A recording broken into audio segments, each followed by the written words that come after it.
Welcome to my channel. Sebelum lanjut ke videonya, jangan lupa like, comment, share, dan juga subscribe ya. Dan jangan lupa bunyikan loncengnya. Terima kasih. Assalamualaikum warahmatullahi wabarakatuh. Sebelumnya, perkenalkan nama saya Ekvian Berhalasda, NIM 2020-120-43 dari kelas akuntansi 1A. Saya di sini akan membahas materi tentang manajer sebagai pembuat keputusan. Dosen pengampu Ibu Retno Trihandayani, SE, MSI. Dalam materi ini ada beberapa pembahasan yang akan saya bahas. Yang pertama, tentang proses pembuatan keputusan. Yang kedua, manajer membuat keputusan. Yang ketiga, jenis-jenis keputusan dan kondisi pembuat keputusan. Yang keempat, gaya pembuatan keputusan. Yang kelima, pembuatan keputusan yang efektif di dunia dewasa ini. Langsung saja. Yang pertama, saya akan membahas tentang proses pembuatan keputusan. Pembuatan keputusan adalah serangkaian kegiatan yang dipilih sebagai penyelesaian dari suatu masalah tertentu. Pembuatan keputusan sendiri merupakan bagian kunci kegiatan manajer, terutama dalam melaksanakan fungsi perencanaan. Menurut G.R. Terry, pengambilan keputusan dapat didefinisikan sebagai pemilihan alternatif kelakuan tertentu dari dua atau lebih alternatif yang ada. Sebagai contohnya, itu dalam kehidupan sehari-hari, ketika saya mau pergi, saya akan memilih beberapa pakaian dan saya akan memilih salah satu pakaian tersebut. Itu merupakan bisa dikatakan pembuatan keputusan. Di dalam proses pembuatan keputusan terdapat langkah-langkah, antara lain yang pertama mengidentifikasi suatu masalah. Dalam langkah ini merupakan langkah pertama atau langkah awal sebelum kita menentukan alternatif yang akan kita pakai. Yang kedua, mengidentifikasi kriteria keputusan. Yang ketiga, mengalokasikan bobot pada kriteria. Maksud dari langkah ini yaitu memberikan penilaian kepada atau pembobotan kepada kriteria yang sudah kita pilih sebelumnya. Kemudian kita mengembangkan alternatif. Mengembangkan alternatif ini kita dari pembobotan pada kriteria tertentu kita mengembangkan alternatif tersebut. Kemudian yang langkah selanjutnya yaitu menganalisis alternatif dan kemudian memilih sebuah alternatif. Jadi untuk yang langkah sebelumnya yaitu langkah kelima, menganalisis alternatif ini lebih banyak mengarah kepada kita atau manajer mengevaluasi alternatif yang sebelumnya, seperti itu. Kemudian langkah yang selanjutnya itu kan tadi yang keenam, memilih sebuah alternatif. Jadi kita memilih dari pembobotan pada langkah ketiga, kemudian langkah keempat dan kelima, kemudian kita pilih alternatif yang menurut kita itu baik atau menurut kita dari segi skor atau penilaian yang paling tinggi. Kemudian yang ketujuh itu mengimplementasikan alternatif yang ada atau menerapkan. Yang kedelapan, mengevaluasi efektivitas keputusan, seperti itu. Sebagai contohnya ya, saya sebagai seorang manajer nih di sebuah perusahaan swasta, saya mau membeli peralatan transportasi untuk kantor saya atau perusahaan saya. Saya ingin membeli motor. Kemudian saya membuat kriteria seperti halnya kayak model motornya, terus bahan bakarnya irit atau enggaknya. Yang ketiga color, terus atau warna. Yang keempat mungkin fitur. Biasanya kan motor kan ada beberapa fitur yang sudah canggih ya. Setelah itu saya memberikan pembobotan nilai pada kriteria sebelumnya. Contoh nih, pada penghemat atau bahan bakar, itu saya lebih utamakan yang menurut saya hemat. Kemudian mengembangkan alternatif itu dengan cara saya mencari beberapa merek motor seperti halnya kayak Honda, Yamaha seperti itu. Kemudian menganalisisnya dengan cara mengevaluasi dari tadi itu pembobotan itu dan pengembangannya itu bagaimana seperti itu. Kemudian saya memilih dari kriteria sebelumnya dengan cara mengambil penilaian pembobotan tertinggi, skor tertinggi. Kemudian setelah itu saya mengimplementasikan atau menerapkan ke dalam karyawan saya. Kemudian ke-8 baru saya akan mengevaluasi efektif atau enggaknya motor tersebut dipakai di perusahaan saya. Seperti itu. Kemudian yang kedua saya akan membahas tentang manajer membuat keputusan. Manajer sendiri adalah seseorang yang dapat atau bisa mengarahkan orang lain serta mampu untuk bertanggung jawab atas kegiatan atau aktivitas dalam pekerjaan tersebut. Ada 3 perspektif tentang bagaimana manajer membuat keputusan. Yang pertama, rasionalistis, yaitu jenis keputusan atau jenis pengambilan di mana pilihan bersifat logis dan konsisten serta memaksimalkan nilai. Yang kedua, ada rasionalistis terikat. Rasionalistis terikat itu manajer membuat keputusan yang rasional namun terbatas oleh kemampuan memproses nilai atau informasi. Yang ketiga, ada peranan intuisi, yaitu proses keputusan yang didasarkan pada pengalaman, perasaan, dan akumulasi pertimbangan. Seperti itu. Selanjutnya saya akan membahas tentang jenis keputusan dan kondisi pembuatan keputusan. Ada 2 dalam jenis keputusan, yaitu masalah yang terstruktur dan terprogram, keputusan terprogram. Yang kedua, masalah yang tak terstruktur dan keputusan yang tidak terprogram. Untuk masalah yang terstruktur sendiri, yaitu masalah yang bersifat langsung dikenal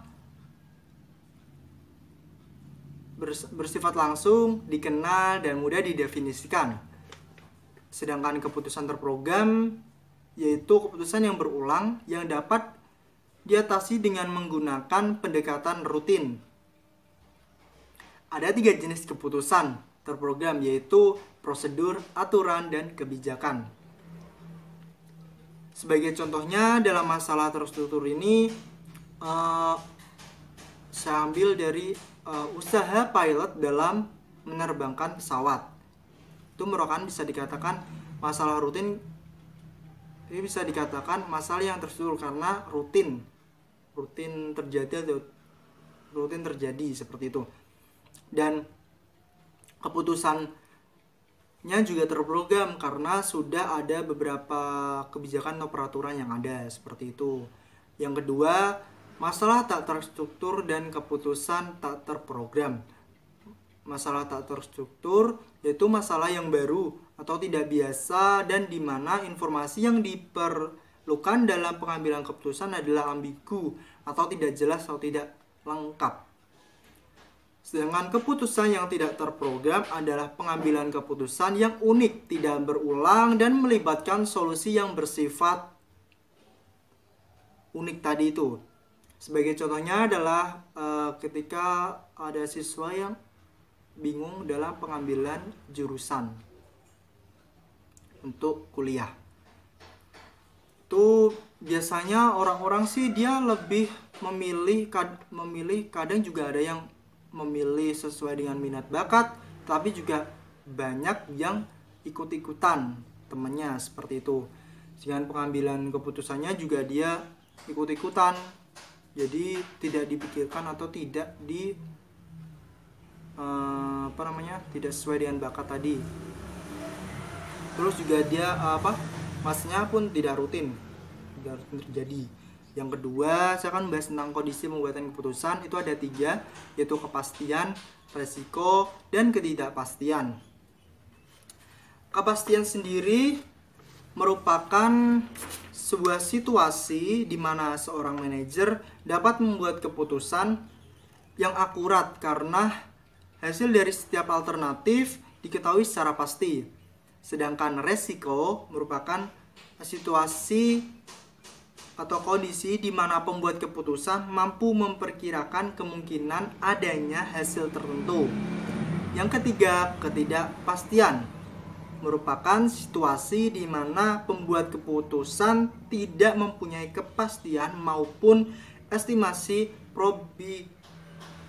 probabilitas atau kemungkinan yang wajar. Seperti itu. Ya, di dalam jenis keputusan tadi ada keputusan terprogram dan keputusan tidak terprogram. Itu biasanya untuk yang keputusan yang terprogram itu jenis masalahnya terstruktur. Sedangkan keputusan yang tidak terprogram itu tidak struktur. Tingkat manajerialnya itu atau tingkatan manajernya itu biasanya keputusan yang terprogram itu lebih digunakan oleh tingkat manajerial lebih bawah. Sedangkan keputusan yang tidak terprogram itu tingkatan lebih tinggi. Seperti itu.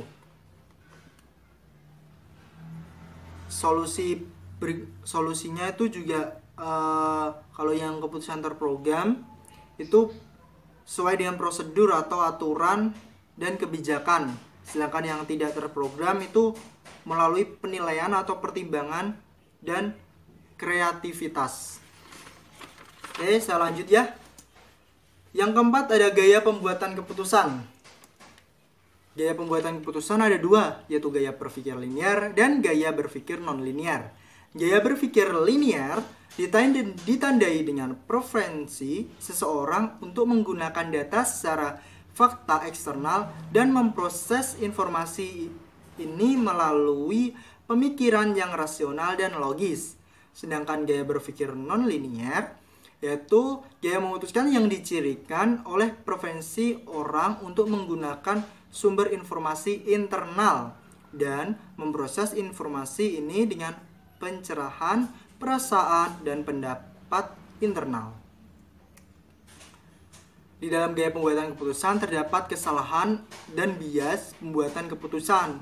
Yang pertama adanya bias terlalu percaya diri atau overconfidence bias, di mana bias terlalu percaya diri ini biasanya manajer tidak memikirkan suatu hal ke depan gitu loh, lebih memikirkan ke depannya dan ditinggalkan pemikiran sebelumnya, seperti itu. Jadi dia terlalu percaya diri itu dan mungkin berakibat pada suatu hal yang buruk atau tidak baik. Yang kedua, bias kepuasan sesaat atau immediate gratification bias, yaitu mengenai pengambilan keputusan yang cenderung ingin mendapatkan imbalan langsung. Yang ketiga ada efek penahan, yaitu anchoring effect, yaitu pengambilan keputusan terpaku pada informasi awal. Yang keempat ada bias persepsi selektif, yaitu pengambilan keputusan secara selektif, mengatur dan menafsirkan peristiwa berdasarkan persepsi bias mereka.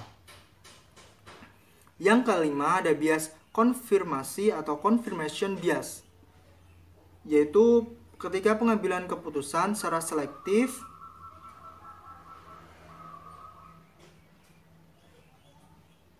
yaitu pengambilan keputusan yang mencari informasi yang menegaskan kembali pilihan mereka di masa lalu dan menilai lebih rendah informasi yang bertentangan dengan penilaian masa lalu.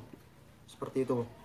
Yang keenam ada framing bias atau efek jangkar, yaitu ketika pengambilan keputusan memilih dan menyoroti aspek-aspek tertentu dari suatu situasi dan menghasilkan dan mengabaikan yang lain. Yang ketujuh ada bias ketersediaan atau availability bias, yaitu pembuatan keputusan cenderung pengambilan keputusan cenderung mengingat kejadian yang terbaru dan hidup dalam ingatan mereka. Hal ini mendistorsi kemampuan mereka untuk mengingat peristiwa secara objektif dan menghasilkan penilaian yang terdistorsi dan estimasi probabilitas atau kemungkinan yang salah. Yang kedelapan ada bias representasi atau representasi bias, yaitu ketika pembuatan keputusan menilai kemungkinan dari suatu peristiwa berdasarkan seberapa dekatnya peristiwa tersebut menyerupai kejadian-kejadian atau peristiwa lainnya. Yang ke-9 yaitu bias keacakan atau random bias. Random bias ini menggambarkan tindakan pengambilan keputusan yang mencoba untuk menciptakan makna dari peristiwa yang terjadi secara acak. Yang ke-10 ada sunk cost error atau bias biaya tertanam, yaitu terjadi ketika pengambilan keputusan lupa bahwa pilihan saat ini tidak dapat memperbaiki masa lalu.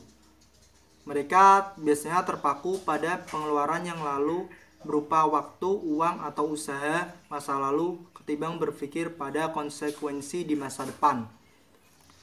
Untuk yang ke-11 itu ada bias mementingkan diri sendiri atau self-serving bias, yaitu pengambilan keputusan yang cepat untuk merayakan atas keberhasilan mereka dan menyalahkan kegagalan pada faktor-faktor luar.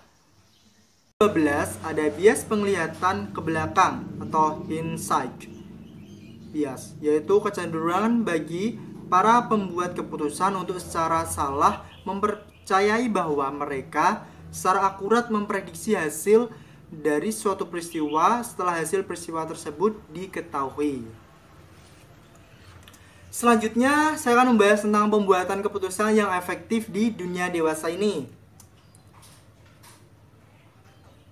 Di dalam pembuatan keputusan yang efektif di dunia dewasa ini, manajer dapat membuat keputusan yang efektif dengan memahami perbedaan budaya dalam pembuatan keputusan, mengetahui kapan waktu untuk keluar, menggunakan proses pembuatan keputusan yang efektif, dan membangun organisasi yang dapat menemukan hal yang tak terduga serta beradaptasi secara cepat dengan lingkungan yang berubah.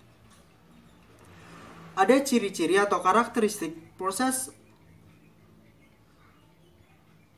pembuatan keputusan yang efektif. Yang pertama, berfokus pada apa yang penting. Yang kedua, logis dan konsisten. Yang ketiga, mengakui pemikiran subjektif dan objektif serta campuran analitis dengan pemikiran intuitif. Yang keempat, hanya membutuhkan informasi dan analisis secukupnya yang diperlukan untuk memecahkan dilema tertentu.